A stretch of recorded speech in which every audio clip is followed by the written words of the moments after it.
بسم اللہ الرحمن الرحیم۔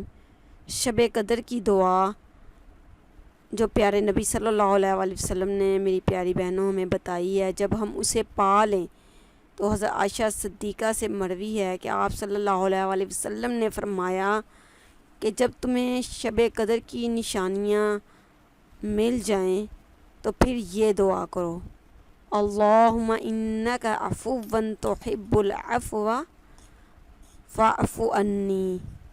اے اللہ، تو معاف کرنے والا ہے، تو معافی کو پسند کرتا ہے، پس مجھ کو معاف فرما، آمین ثم آمین۔ یہ ترمذی کی حدیث ہے۔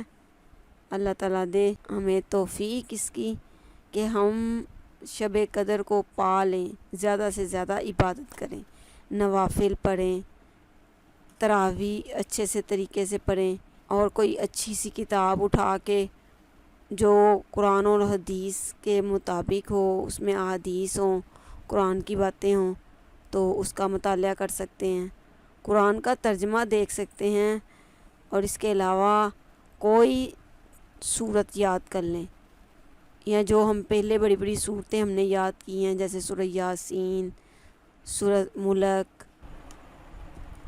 تو اللہ سے دعا ہے کہ اللہ تعالیٰ ہمیں یہ طاق راتیں جاگنے کی توفیق عطا فرمائے اور عبادت کرنے کی توفیق عطا فرمائے۔ جزاک اللہ خیرہ۔